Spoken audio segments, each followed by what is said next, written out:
Siapa yang mau mulai baca duluan? Saya dulu, Bu. Oke, silahkan Bu Febri. Langsung 2 alinea nggak apa-apa Bu ya. Oh iya.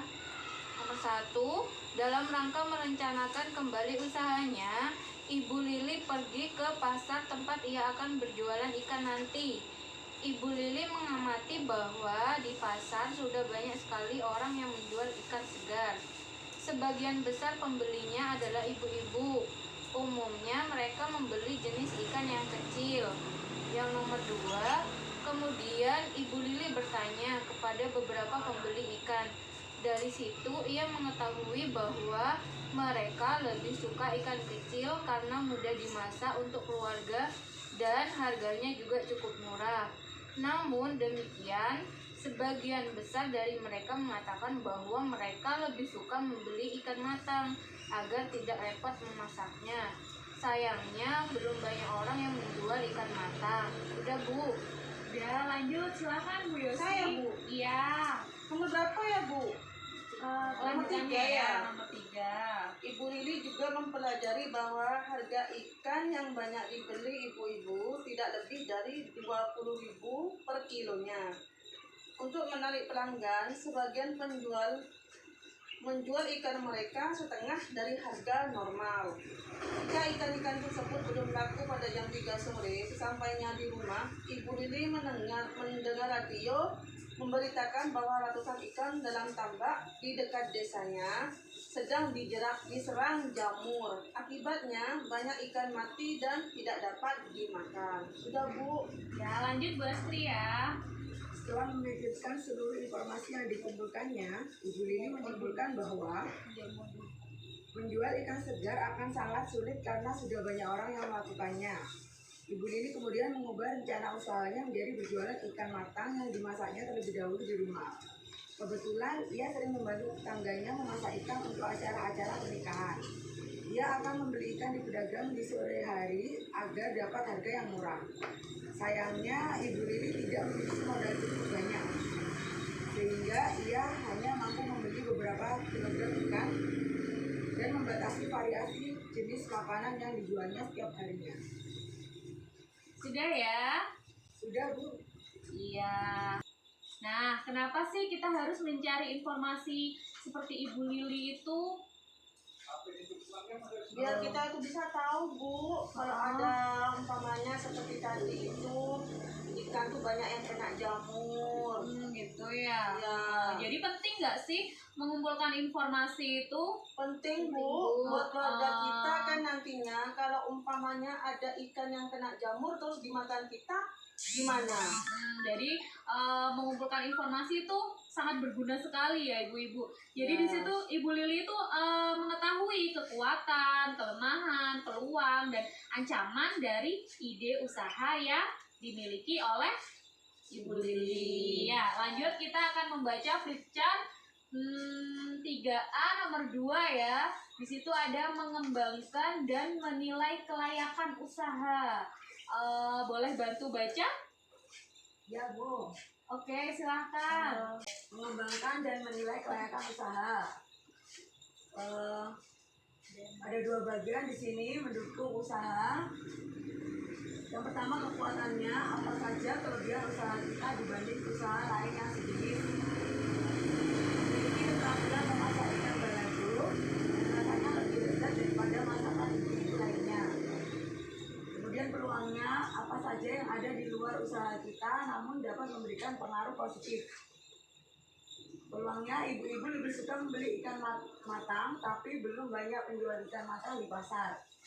Yang kedua, harga jual ikan balado bisa murah karena ikan mentah di sore hari harganya lebih murah. Oke, silakan Bu Febri membaca yang menghambat usaha. Menghambat usaha, kelemahannya apa saja kekurangan usaha kita dibanding usaha lain yang sejenis, seperti masakan yang dijual tidak banyak variasinya. Terus ancamannya, Bu, apa saja yang ada di luar usaha kita namun dapat memberikan pengaruh negatif, seperti ketersediaan ikan terbatas karena terserang jamur, Harga ikan naik selama ketersediaan terbatas.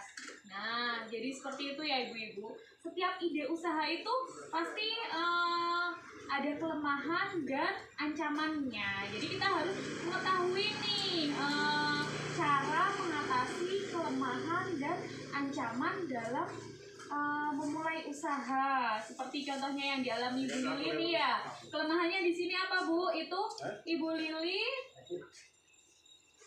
tidak punya variasi jenis makanan yang dijual ya. Jadi kelemahan seperti itu bisa diatasi dengan misal mengganti menu setiap 2 hari atau 3 hari sekali ya. Bagaimana sih cara mengatasi ancaman? Misal karena harga ikan itu mahal, karena ketersediaan ikan terbatas jadi harganya mahal. Gimana Bu kira-kira cara mengatasinya? Ganti yang lain, Bu. Mengganti ikan yang lain? Iya. Iya. Terus ada lagi?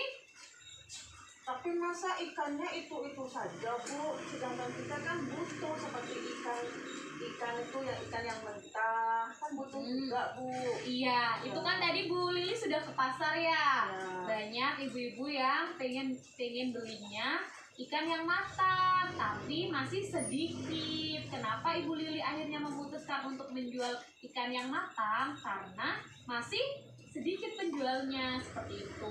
Cuman di sini kan kelemahannya variasinya kurang. Jadi nanti Bu Lili mengatasinya bisa dengan mengganti menu setiap 2 hari atau 3 hari sekali. Nah ini kalau misal ancamannya nih harga ikan tiba-tiba mahal karena ketersediaannya terbatas, gimana Bu? Ya makan tempe sama tahu itu Bu. Makan tempe sama tahu. Bukan ya Bu. Jadi bisa dengan mengganti jenis ikan ya Bu Febri ya. Mengganti jenis ikan. Terus beli ikan yang sama tapi ukurannya lebih kecil. Porsi berarti ya Bu? Iya, jadi jatuhnya ke porsi gitu ya. Terus mengurangi jumlah ikan yang dijual. Jadi dikurangi dulu ya. Iya porsi gitu ya. Atau bisa nggak ya berhenti jualan dulu karena harganya tuh terlalu mahal gitu. Kasihan Bu yang beli. Kasihan yang sudah jadi beli. langganan kan kasihan. Cuman kalau misal nggak nutut, nanti kalau misal kita kalau jual tuh nggak dapat untung gimana? Ganti ikan yang lebih murah, Bu. Ganti yang lebih murah kan Iya. ya? Iya, nanti tapi bisa juga kalau misal itu nggak nutut banget gitu ya, itu kita bisa berhenti break gitu kayak masa pandemi gini tuh ya. Tapi saat kita berhenti usahakan uang modal itu jangan sampai terpakai. Kenapa? Karena saat kita akan memulai usaha lagi, kita tidak perlu mencari lagi modalnya. Kita tidak bingung lagi kalau sewaktu-waktu misal ikan sudah normal kembali atau harga ikan sudah turun kayak gitu ya Bu ya. Iya Bu. Oke. Nah, setelah mengetahui ancaman dan kelemahan ide usaha, kita mulai memikirkan nih rencana keuangannya.